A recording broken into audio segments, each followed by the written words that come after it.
വിട്ട് മറ്റൊരു രാഷ്ട്രീയ സാധ്യതയിലേക്കില്ല. പക്ഷേ മുന്നണിക്കകത്ത് നിന്നുകൊണ്ട് തങ്ങളുടെ പ്രതിഷേധം ശക്തമായി അറിയിക്കുക, അത് തന്നെയാണ് അദ്ദേഹം വ്യക്തമാക്കുന്ന കാര്യം. വി അരുൺ തുടരുന്നുണ്ട്. അരുണ്, വർഗീസ് ജോർജിന്റെ വാക്കുകൾ നമ്മൾ കേട്ടു.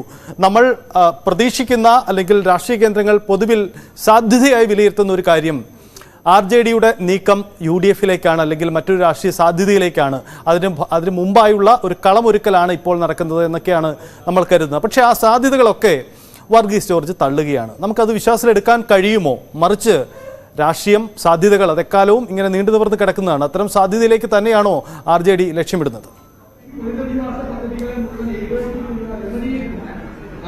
ഒരു വിദൂര സാധ്യത ഇപ്പോൾ തള്ളിക്കാനാകില്ല. പക്ഷേ RJD എത്രത്തോളം UDFിന് ഇപ്പോൾ അനിവാര്യമാണെന്ന കാര്യം കൂടി പ്രസക്തമാണ് സൈദ്. കാരണം RJD അവിടെ ഒരു സീറ്റിന്റെ പേരിൽ മുന്നണിയുമായി തർക്കിച്ച് പുറത്തു വന്നവരാണ്. ഇപ്പോൾ അത്തരമൊരു സ്പേസ് അവർക്ക് അവിടെ ഉണ്ടോ എന്നത് ഏറ്റവും പ്രധാനപ്പെട്ട ചോദ്യമാണ്. ഇടതുമുന്നണിയിൽ നിന്ന് ആരെ അടർത്തിയെടുത്താലും അത് രാഷ്ട്രീയമായി UDFിന് നേട്ടമാണെന്ന് സംശയമില്ല. പക്ഷേ RJD എത്രത്തോളം ശക്തിയാണ്, അവരുടെ ആ സംഘടന എന്ന നിലയിൽ ശക്തിയാണ്, എത്രത്തോളം അവർക്ക് UDFുമായി ചേർന്ന് പോകാനാകും, അങ്ങനെ പല വിഷയങ്ങളുണ്ട്. ഏതായാലും ഇപ്പോൾ ലോക്സഭാ തെരഞ്ഞെടുപ്പിന് ഇനി പ്രഖ്യാപനത്തിന് ആഴ്ചകൾ മാത്രം ബാക്കിയുണ്ട്. അതുകൊണ്ട് തന്നെ അത്തരമൊരു നീക്കം ഉടനൊന്നും ഉണ്ടാകേണ്ടതില്ല. ഒരുപക്ഷെ അടുത്ത തദ്ദേശ തെരഞ്ഞെടുപ്പോ നിയമസഭാ തെരഞ്ഞെടുപ്പൊക്കെ വരുമ്പോൾ RJD മുന്നണി വിട്ടു പോകാനും അത്ഭുതപ്പെടാനില്ല. പക്ഷേ ഇപ്പോൾ അത്തരമൊരു നീക്കം പെട്ടെന്ന് RJDയുടെ ഭാഗത്ത് ഉണ്ടാകില്ല എന്ന് തന്നെയാണ് ഇടതുമുന്നണി നേതൃത്വം. നമുക്കും അങ്ങനെ തന്നെ കാര്യങ്ങളെ കാണേണ്ടി വരും.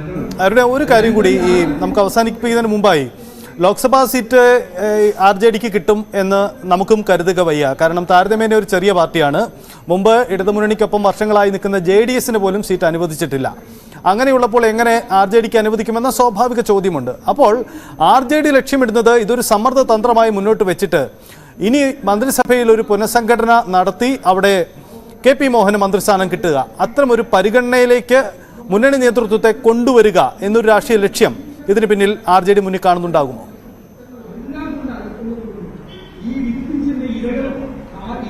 അങ്ങനെ ഒരു പ്രതീക്ഷ അവർക്ക് ഉണ്ടാകില്ല. കാരണം അടിയന്തരമായ ഒരു പുനഃസംഘടന ഉണ്ടാകാൻ ഇടതുമുന്നണി മന്ത്രിസഭയിൽ, പിണറായി മന്ത്രിസഭയിൽ സാധ്യതയില്ല. ഒരു പക്ഷേ ഭരണത്തിന്റെ അവസാന നാളുകളിലെങ്കിലും അങ്ങനെ ഒരു മാറ്റം ഉണ്ടാകാനുണ്ടെങ്കിൽ മാത്രമേ, അതിനു മുമ്പ് അങ്ങനെ ഒരു പുനഃസംഘടനയ്ക്കും സാധ്യതയില്ല. പക്ഷേ ഈ ഏറ്റവും പ്രധാനപ്പെട്ട കാര്യം, ഈ പിണറായി മന്ത്രിസഭ, രണ്ടാം പിണറായി മന്ത്രി തുടക്കത്തിൽ LJDക്ക് ഒരു മന്ത്രിസ്ഥാനം ലഭിക്കുമായിരുന്നു വിശ്വസിക്കുന്നവർ ഏറെയുണ്ട്. അന്ന് അവരുടെ ഇപ്പോൾ സംസ്ഥാന അധ്യക്ഷൻ MV ശ്രേയാംസ് കുമാർ തന്നെ അത്തരം ഒരു കടുത്ത നിലപാട് മുന്നണി യോഗത്തെ അറിയിച്ചില്ല. അങ്ങനെ സീറ്റ് മന്ത്രിസ്ഥാനം വേണമെന്ന ആവശ്യം ശക്തമായി ഉന്നയിച്ചത് അത് അദ്ദേഹവും KP മോഹനുമായുള്ള അത്ര സ്വരച്ചേർച്ചയില്ലാത്ത ബന്ധത്തിന്റെ പേരിലാണ് എന്ന് കരുതുന്നവരും RJDയിലുണ്ട്. അതുകൊണ്ടാണ് അങ്ങനെ ഒരു സീറ്റ് അവർ അന്ന് മന്ത്രിസ്ഥാനം ലഭിക്കാതെ പോയത്. ഇല്ലെങ്കിൽ INL പോലും മന്ത്രിസ്ഥാനം നൽകുമ്പോൾ RJDക്ക് തീർച്ചയായും മന്ത്രിസ്ഥാനം ലഭിക്കുമെന്ന് പ്രതീക്ഷിക്കുന്നവരുണ്ട്. പക്ഷെ അന്നൊരു ശക്തമായ നിലപാട് സ്വീകരിക്കാൻ നേതൃത്വത്തിന് കഴിഞ്ഞില്ല. പിന്നീട് ഈ 2.5 വർഷം പൂർത്തിയാകുമ്പോൾ അത് ആവശ്യപ്പെടുമ്പോൾ നൽകാനുള്ള സ്പേസ് മന്ത്രിസഭയിൽ ഇല്ലാത്തതും വസ്തുതയാണ്. 2 മന്ത്രിമാർ മാറുന്നു, അവർക്ക് പകരം നേരത്തെ വാഗ്ദാനം നൽകപ്പെട്ട 2 മന്ത്രിമാർക്ക് മന്ത്രിസഭയിൽ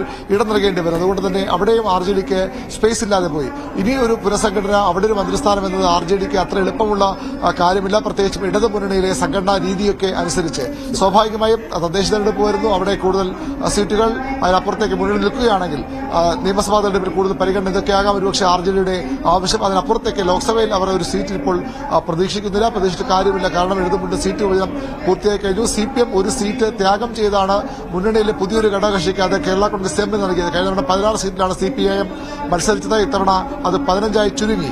ഒരു സീറ്റ് കേരള കോൺഗ്രസ് എം നൽകി, അവരുടെ സിറ്റിംഗ് സീറ്റ് ആണെങ്കിൽ പോലും അവർക്ക് നൽകി. അങ്ങനെ CPM ഒരു സീറ്റ് ത്യാഗം ചെയ്യുമ്പോൾ ഇനിയൊരു ത്യാഗം RJDക്ക് വേണ്ടി ഉണ്ടാകില്ല. അതുമല്ല, അതിനുള്ള സമയം അവസാനിച്ചിരിക്കുന്നു. ഉഭയ ചർച്ചകൾ നടത്താതെ, അവരെ വിശ്വാസത്തിലെടുക്കാതെ സീറ്റ് വിഭജനത്തിലേക്ക് പോയി എന്ന പരാതിയാണ് ഇപ്പോൾ RJD പ്രധാനമായും ഉന്നയിക്കുന്നത്. അതുകൊണ്ടാണ് ഈ ബോർഡ് കോർപ്പറേഷൻ അധ്യക്ഷ സ്ഥാനവും അതുപോലെ തന്നെ മെമ്പർ സ്ഥാനവും രാജിവെച്ചുകൊണ്ട് അത്തരമൊരു പ്രതിഷേധം മുന്നണി യോഗത്തെ അറിയിക്കുന്നത്, പരസ്യമായി വാർത്താക്കുറിപ്പിലൂടെ അത് പരസ്യപ്പെടുത്തുന്നത്. യെസ്, അതാണ് അരുൺ സൂചിപ്പിച്ച രാഷ്ട്രീയം. എന്തായാലും ഇടതുമുന്നണിയിൽ കലാപക്കൊടി ഉയർത്താനുള്ള RJD നീക്കം തൽക്കാലം അതൊരു പ്രതിഷേധമായി തന്നെ അവസാനിക്കുകയുള്ളൂ. മറിച്ച് ആ പ്രതിഷേധം ഫലം കാണുന്ന രാഷ്ട്രീയ നീക്കത്തിലേക്ക് അത് നീങ്ങാൻ സാധ്യതയില്ല എന്നതാണ് ഇന്ന് ഈ ചർച്ചയുടെ ഉള്ളടക്കമായി മാറുന്നത്. വർഗീസ് ജോർജും ഇക്കാര്യം സ്ഥിരീകരിച്ചു കഴിഞ്ഞു. എന്തായാലും നമ്മളൊരു ഇടവേളയിലേക്കാണ് പോകുന്നത്. ഇടവേളയ്ക്ക് ശേഷം സംസ്ഥാനം നേരിടുന്ന സാമ്പത്തിക പ്രതിസന്ധിയിൽ നിർണായക ചർച്ചകൾ നാളെ ഡൽഹിയിൽ നടക്കും. നിർണായക കൂടിക്കാഴ്ചകൾ സുപ്രീം കോടതിയുടെ മധ്യസ്ഥതയിൽ അതിന് കളമൊരുക്കുകയാണ്. ഈ രാഷ്ട്രീയ സാധ്യതകൾ, ഈ ഇപ്പോഴത്തെ ചർച്ചകൾ അത് ഏതു തരത്തിൽ ഫലം കാണുമെന്ന പരിശോധനയാണ് അടുത്ത ഘട്ടത്തിൽ നമ്മൾ നടത്തുക. അതിനു മുമ്പ് ഒരു ഇടവേള.